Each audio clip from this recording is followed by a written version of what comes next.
네, 안녕하세요. 반갑습니다. 이만영 목사입니다. 오늘은 교회 이야기 두 번째 시간입니다. 지난 시간에는요, 죽어가는 교회를 부검하다라는 책을 통해서 교회가 쇠퇴하는 그런 모습 배경에 무엇이 있을까, 무엇이 문제일까라는 것을 같이 살펴보았습니다. 오늘은 같은 저자가 쓴 살아나는 교회를 해부하다라는 책을 통해서 죽어가던 교회가 문을 닫을 정도로 어려움을 겪는 또 쇠퇴해가는 그런 교회가 어떻게 살아났는가, 살아난 교회의 모습을 살펴보는 시간을 갖도록 하겠습니다. 어떻게 해야지 교회가 살아나는가, 어떻게 해야지 교회가 잘 되는가에 대한 그런 아이디어를 얻는 시간이 되겠습니다. 저자는요, 책을 시작하면서 한 가지 예를 드는데요. 많은 사람들이 이렇게 하면 건강해진다. 운동을 하거나 또 식습관을 고치면 건강해진다는 것을 알고 있습니다. 근데 중요한 것은 90%의 사람들이 어떤 것이 문제이고 어떻게 하면 해결되는지 알면서 하지 않는다는 거지요. 그러니까 변화에 대한 정보는 알고 있지만 노력을 하지 않아서 변화되지 않는다는 것입니다. 마찬가지로 교회의 조직에 있어서도 어떻게 하면 변화되는지 나름대로 알지만 하지 않는다는 거지요. 오늘은 교회가 다시 살아나는 데 있어서 우리가 다 아는 얘기예요. 제가 이 책의 내용을 보면은 특별히 새로운 내용이 없습니다. 하지만 이것을 하지 않아서 교회가 변화되지 못하고 또 이것을 하지 않아서 교회가 충분히 하나님께서 주신 그 역사를 우리가 경험할 수 있는데 그런 시간을 놓치게 된다는 것이지요. 그래서 이 책을 통해서 미국 교회 얘기라서 약간 좀 우리와 다른 것도 있지만 그렇지, 이게 교회를 살리는 것이고 또 우리의 신앙이 살아나는 방법이지라는 것을 함께 생각하고 배우는 시간이 되었으면 좋겠습니다. 12명이 남은 교회를 이 저자가 방문했다고 합니다. 낡은 교회. 그러니까 교회가 사람들이 별로 없다 보니까 관리가 잘 안 된 거예요. 그래서 아예 어느 공간을 쓰지 않으니까 곰팡이도 쓸고 청소도 안 돼 있고 낡은 그런 시설들이 있고요. 그리고 그런 낡은 모습 가운데 이제 몇 명 남지 않은 나이 많은 교인들만 모이는 그런 12명 있는 교인들, 그 교인들을 만나면서 교회에 대한 컨설팅을 하기 위해서 이 저자가 가서 이야기를 시작했습니다. 근데 몇 번 이야기를 하다가 그 교인 중에 한 명이 얘기하는 것이, 저는요, 저 예배 시간에 앞에 스크린에다가 그렇게 찬송가를 띄워놓는 것을 용납을 못하겠어요. 우리는 찬송가 보는 것을 계속 하기를 원합니다. 그렇게 얘기를 했다고 합니다. 그 말을 듣는 순간 이 저자가 더 이상 컨설팅을 진행하기 어렵겠구나라는 생각을 하면서 빨리 컨설팅을 끝냈다고 합니다. 그러니까 변화라는 것은 물론 뭐 이것이 잘못됐다, 이것이 잘됐다, 그거를 탓하기 전에 좀 바꾸겠다는 그런 마음, 내가 하던 것, 익숙한 것에서 좀 바꿔도 되겠다라는 그런 마음이 있어야지 변화가 시작된다는 거예요. 이것도 안 돼, 저것도 안 돼 라는 그런 마음을 갖고 있으면 아무것도 변화될 수 없다는 것입니다. 저자는 이렇게 얘기합니다. 교회에는 변하면 안 되는 것이 있다, 또 변할 수 있는 것이 있다라고 구분을 합니다. 그러면 교회에서 변할 수 없는 것, 절대로 변하면 안 되는 것이 무엇일까? 그것은 하나님 살아계시다. 성경은 하나님의 말씀이다. 예수님께서 우리를 위해서 죽으시고 부활하셨다. 그런 내용이겠죠. 그러니까 우리가 신앙 고백으로 고백하는 내용, 그것은 절대로 변하면 안 되는 것입니다. 그래서 우리가 사도신경으로 우리의 신앙을 고백하잖아요. 그러니까 신앙 고백, 하나님의 말씀, 이런 것들은 절대로 변하면 안 되는 것이죠. 근데 다른 것들은, 이 신앙 고백과 관련되지 않은 것들은 시대의 흐름을 따라서 그 지역의 어떤 문화와 상황을 통해서 바뀌어갈 수 있어야 한다는 것이죠. 이 저자는요, 많은 교회에 대한 데이터를 가지고 이야기를 하는데요. 죽어가다가 회복된 교회들은 무엇이 다른가에 대해서 오늘 책에서 설명을 하고 있습니다. 어떤 교회는요, 우리 교회가 이렇게 망해가는 이유는 우리 지역사회에 있는 대형교회 때문이다 라고 대형교회 탓을 한다고 합니다. 저 교회가 많은 교인들을 다 흡수한다는 거죠. 우리 교회에 올 사람이 없다는 거예요. 이 저자는 얘기합니다. 저 대형교회 5km 안에 예수님을 믿는 사람도 있지만 예수님을 믿지 않는 17,000명의 사람들이 있다. 그 사람들을 대상으로 하면 되지 않느냐라고 이야기를 하고 있습니다. 단순하게 그 대형교회 때문에 우리가 전도할 사람이 없다, 우리 교회에 올 사람이 없다라고 핑계댈 수는 없다는 거지요. 또 어떤 교회는 우리 교회의 예배 형식이 문제다, 이렇게 예배 형식을 갖고 있는데 이것이 문제다라고 얘기를 한다고 합니다. 또 어떤 교인은 우리 교회 담임 목사님이 문제다. 담임 목사님이 첫 번째 책임이 있다. 새로운 목사님이 오셔가지고 이렇게 예배 형식을 바꾸려고 하는데 그게 우리 교회에 안 맞는다. 또는 이 새로운 목사님이 신방을 너무 안 한다. 설교가 너무 길다. 이런 이야기를 한다고 합니다. 그런데 이렇게 얘기하는 교회는요, 지난 15년 동안 목사님이 5번 바뀌었다고 합니다. 그러니까 3년마다 한 번씩 목사님이 바뀐 거예요. 교회에서 목사님을 내쫓거나 아니면 목사님이 나갈 수밖에 없는 상황으로 만들어서 계속 3년마다 한 번씩 목사님이 바뀐 것이지요. 또 어떤 교회는 교단이 문제라고 합니다. 교단에서 좀 우리 교회에 재정 지원도 하고 도와줘야 되는데 왜 안 도와주냐, 그렇게 얘기를 하기도 한다고 합니다. 또 어떤 교회는 지역사회 문제다. 지금 우리가 지역사회가 많이 바뀌었다. 이제 우리 교인들 많은 사람들이 다른 곳으로 이사를 갔다. 물론 이사 가서 우리 교회에 나오지만 이제 우리 지역사회에 새로 들어온 사람들이 우리 교회를 찾아오지 않는다. 옛날에는 그냥 우리 교회 이사 오면은 자동적으로 왔는데 이제 새로운 사람들은 더 이상 우리 교회에 관심을 안 가진다라고 얘기하는 거예요. 그러니까 옛날에는 새로 이사 온 사람들이 자연스럽게 이 교회에 찾아와서 방문해서 등록을 했는데 이제는 그렇게 적극적으로 안 나온다는 거죠. 그러니까 새로 이사 온 사람들을 탓하고 있는 거예요. 또는 어떤 사람은 우리 동네에 교회가 너무 많다라고 얘기를 합니다. 그리고 교회 다니는 사람이 많아서 전도할 사람이 없다라고 얘기를 합니다. 결국 저자가 얘기하는 것은 무엇입니까? 모두 다 핑계라는 거예요. 그러면 어떻게 교회가 다시 회복될 수 있는가? 누구 탓이 아니라는 거예요. 교회가 회복되는 것은 어떤 특별한 것, 이것 때문에 라고 하지 말고 그 환경을 벗어날 수 있는, 극복할 수 있는 그런 힘이 누구나 다 있다는 거예요. 그러면서 한 교회 얘기를 들고 있습니다. 미국 어느 시골에요, 10km 이내에, 그러니까 시골 동네니까 10km 이내에 한 400명이 살고 있어요. 그러니까 띄엄띄엄 이렇게 뭐 농장이나 뭐 그런 곳이 있는 그런 마을들이죠. 10km 안에 한 400명이 살고 있어요. 근데 교회에 45명이 출석했다고 합니다. 그래도 많이 출석하는 거죠. 그러니까 10km 안에 400명 중에서 10분의 1이 교회 출석하고 있는 거예요. 근데 그 목사님이 거기에 만족하지 않고 여러 가지 독창적인 방법으로 여러 가지 프로그램을 통해서 계속 다른 사람들을 초청했다는 것이고요. 5년 후에는 그 지역사회 400명 사람들 중에서 이제 95명이 출석하게 되었다는 거예요. 그러니까 10분의 1에서 이제 4분의 1 정도가 그 지역사회 인원이 교회에 오게 된 거예요. 그러니까 단순하게 지역사회 탓을 할 수만은 없다는 거죠. 그러니까 교회 사명은 무엇입니까? 영혼 구원하여 제자 삼는 것이죠.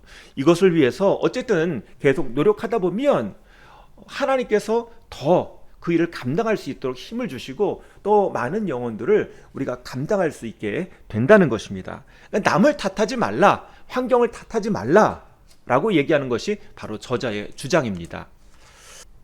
뉴저지의 한 교회는요, 교회에 다니지 않는 사람들을 만나기 위해서 이제 우리가 일주일에 5시간씩 투자합시다, 그렇게 얘기를 했다고 그래요. 그래서 담임 목사님이 일주일에 그러니까 일주일에 한 번씩 뭐 전도를 하든 뭐 어떻게 밖에 나가서 사람들을 만나든 5시간을 투자했고요. 또 거기에 다른 교인들이 이제 우리도 하겠습니다, 10명이 동조를 했다는 거예요. 그러니까 노방 전도를 하는지 뭐 하는지 모르겠지만 어쨌든 전도를 위해서 일주일에 5시간씩 투자를 하기 시작했다는 거예요. 또 노스캐롤라이나의 한 교회는요, 이제 정해진 시간에 매일 기도하자, 기도 운동을 시작했다는 거예요. 그러니까 우리가 어떤 부흥을 갖기 위해서는 변화가 있어야 되는데요, 내가 할 수 없다, 이것 때문에 안 된다라는 생각을 하지 말고 일단 믿음을 가지고 주님, 제가 사명 감당하기 원합니다, 그런 마음으로 해야 한다는 거죠. 우리가 전통의 함정에 빠지기 쉽다고 저자는 설명하는데요. 예를 들어서 이제 자기 집 얘기를 해요. 자기 집에 이제 성탄절이 되면은 그 노엘, NOEL 이라고 적힌 그런 블록을 놓아 두었다고 합니다. 성탄 장식으로. 그래서 제가 찾아보니까 이런 것이 있는 것 같아요. 노엘, 여기 보이시죠? 그래서 원래는 노엘, NOEL인데 이것을 이제 손주들이 장식을 하다 보니까 노엘이라고 놓기보다는 이제 이걸 섞어 놓는 거예요. 그래서 이게 NOEL 순서대로 되지 않고 뭐 LON이나 또 ONEL이나 그러니까 론이나 오넬이나 뭐 다른 이름으로 써지고, 대부분은요 노엘이라고 하기보다 우리가 노엘의 반대 뒤집으면은 레온이 되거든요. Leon, 그러니까 거꾸로죠. 노엘의 Noel의 순서를 반대로 역수로 하면은 레온이 되는데요. 대부분 성탄절 때 이제 아이들이 놓다 보니까 거꾸로 나서 레온, Leon으로 했다고 합니다. 그런데 이게 어느 순간에 그 집안의 전통이 된 거예요. 올해도 레온이라고 하고 그 다음에도 레온이라고 하고.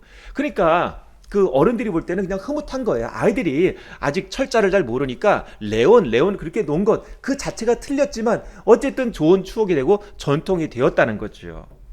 그래서 사실 전통이라는 것은 틀렸어도 어쨌든 그것이 좋은 추억이고 또 그것이 나름대로 의미가 있다는 거예요. 그런데 그 전통을 계속 고수하다 보면 어느 순간에 문제가 생길 때가 있다는 거죠. 그래서 전통이라는 것이 나쁜 것은 아닌데 어느 순간에 그것이 문제를 야기하게 된다면 그것을 계속 유지할 것인지 생각을 해봐야 한다고 합니다. 그러면서 저자는 교회에서 어떤 전통이 분열과 또 문제를 일으키게 되는 7가지가 있다라고 그렇게 설명을 합니다. 그래서 그 7가지가 뭐냐면, 첫 번째, 교회 음악과 형식이다. 그러니까 옛날에 계속 이어져 왔던 그런 피아노로 된 뭐 찬송가 위주로 된 그런 예배에서 좀 바뀌려고 할 때 그런 갈등과 문제가 오게 된다는 거예요. 또는 예배 순서, 어떤 교회에서는 헌금 순서를 목사님이 제일 뒤로 뺐대요. 그러니까 그 일이 있고 나서 교회에 뭐 장로님이나 사람들이 모여가지고 이 목사님 헤매야 되는 거 아닌가, 그런 얘기를 했다고 합니다. 우리나라하고 좀 정서가 다르죠. 그리고 어떤 교회는 예배 시간 11시 예배인데 어떤 그 성도는 이제 8시 예배도 있었나 봐요.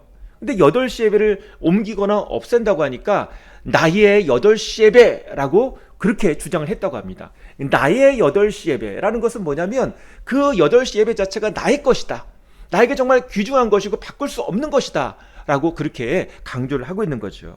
나의 예배 시간, 뭐 사실 그런 게 없는데 8시 예배가 너무 자기에게 익숙하니까 이것을 고집하고 있는 그런 모습을 예로 들고 있습니다.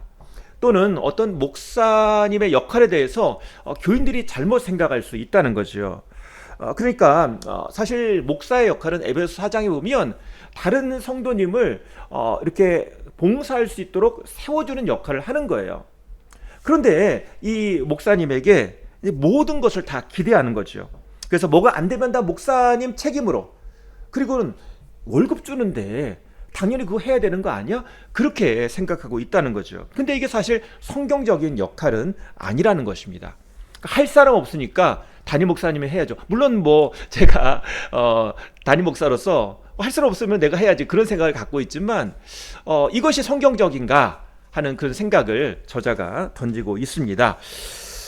교회 사역의 조직, 왜 모이는지 무엇을 논의해야 되는지 깊이 생각하지 않았고 옛날부터 해왔으니까, 옛날부터 모여왔으니까 그냥 모인다는 거예요. 그리고 왜 없애냐, 왜 바꾸냐 라고 항의를 한다는 거죠. 그리고 사역과 프로그램, 뭐 30년 전에 이런 전도 프로그램을 했다 그러면은 지금도 그걸 해야 하는 거예요. 왜? 옛날에 그게 통했으니까. 그런데 꼭 그럴 필요는 없는 거죠. 그러니까 옛날에 통했다고 지금 통할 일은 없는데 그냥 아무 생각 없이 옛날에 했으니까 이거 해야죠, 그거 왜 합니까? 그렇게 단순하게 반응하게 된다는 것입니다. 또는 교회 건물, 그러니까 교회 건물이 이제 어떤 때는 물론 뭐 그런 교회가 흔하지 않겠지만 교회가 재정도 있고 또 이사갈 지역도 있고 뭐 다 있을 때 충분히 이사 가도 되는데 우리는 절대 이사 못 갑니다 라고 그렇게 반대하는 그런 교회도 있다라고 예를 들고 있는데요. 나중에 이제 어쩔 수 없이 그 교회에 도로가 나면서 이사하게 됐다. 그런데 그것이 나중에 교회에 오히려 유익했다, 그런 얘기를 듣고 있는데, 어쨌든 교회라는 것은요 정말 우리가 계속 잘하고 또 그 교회 건물에 대한 그런 추억이 많이 있기 때문에 옮기는 것에 대해서 사실 거부감이 들죠. 특히 뭐 교회 이름을 바꾸거나 그런 건 정말 쉬운 게 아닙니다. 어쨌든 우리가 교회가 무엇인가를 생각할 때 교회는 건물은 아니라는 거죠. 그리고 회의에 대해서 어떤 사람은 회의하면 무조건 따지는 시간이다, 무조건 비판하는 시간이다 라는 그런 편견을 갖고 있다고 저자는 얘기합니다. 그러니까 어느 순간부터 회의는 공개적으로 불평하는 시간이다. 근데 사실 이게 교회에서 회의할 때 이게 맞는 방법일까를 다시 한번 생각하게 되는 거지요.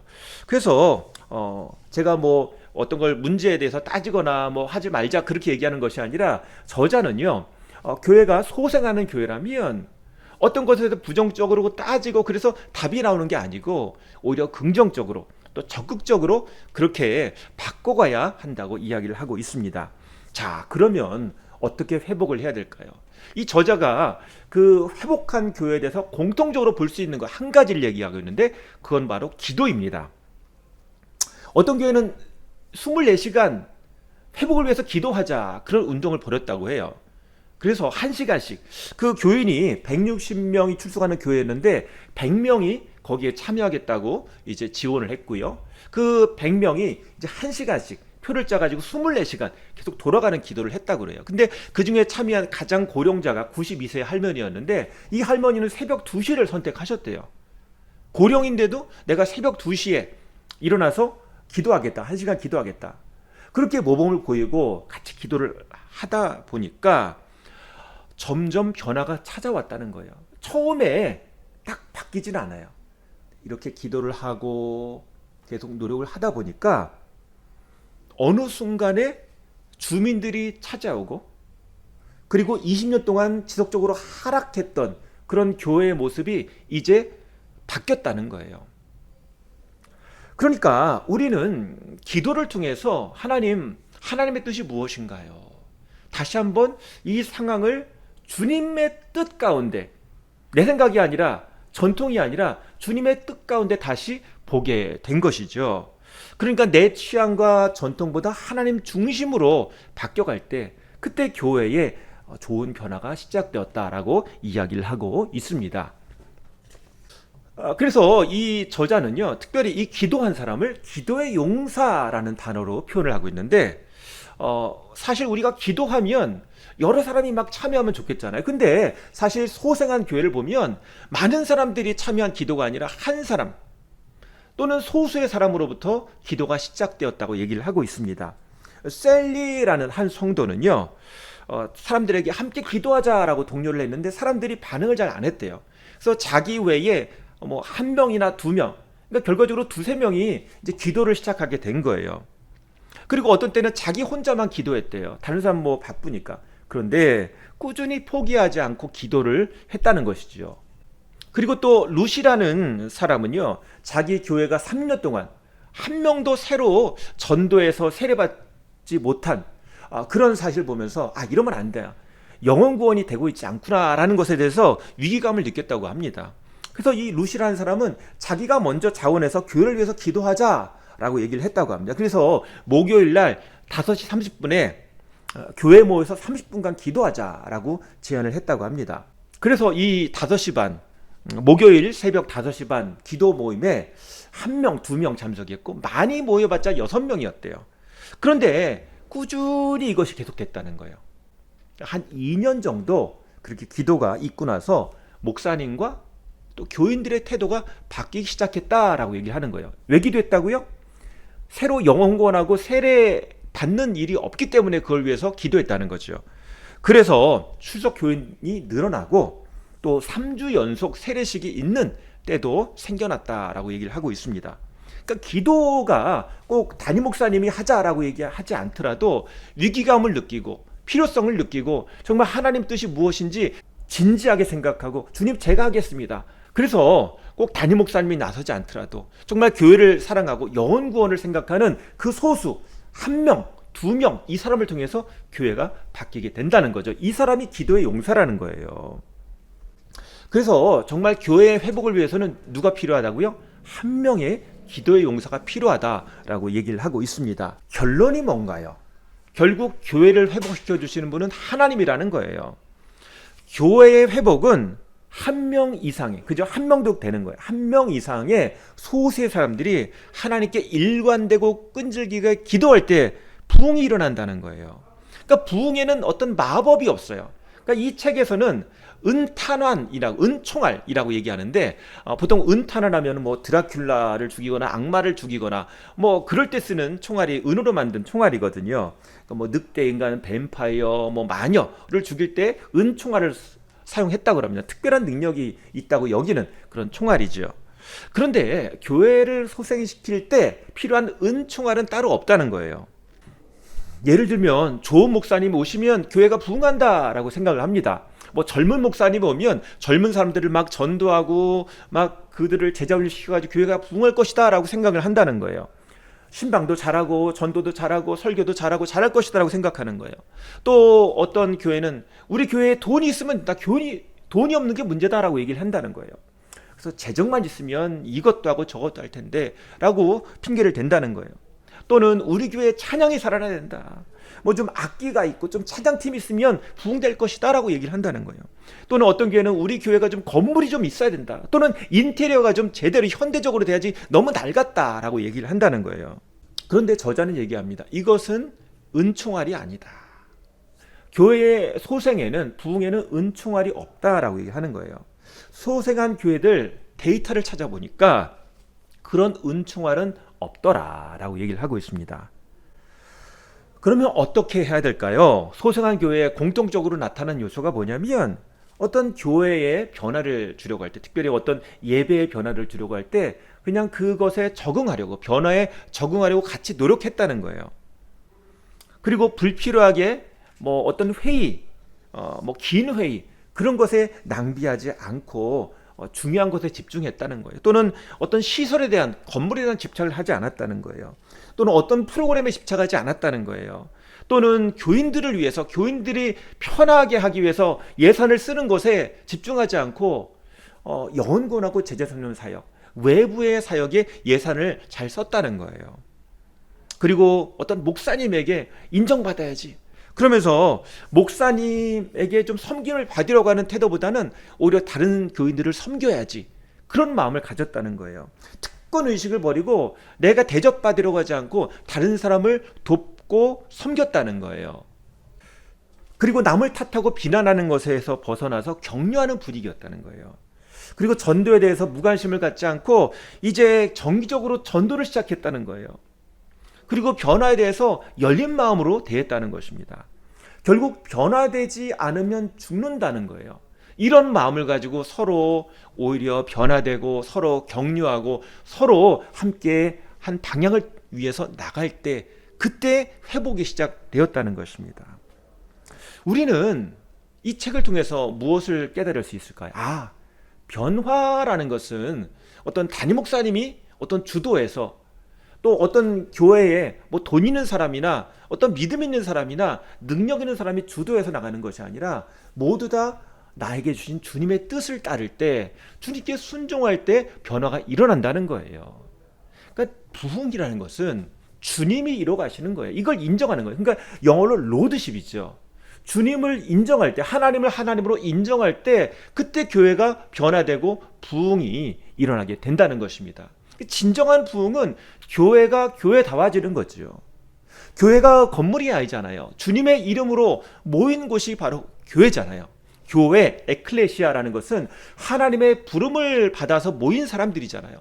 우리가 하나님께 부름을 받았으니까 하나님의 뜻을 구하고 주님께서 주시는 그 능력을 힘입어서 우리가 교회를 세워갈 때, 그때 교회가 소생하게 된다는 거죠. 우리는 주님 이끄시는 대로 아멘하고 주님을 따라가는 거예요. 그게 교회입니다.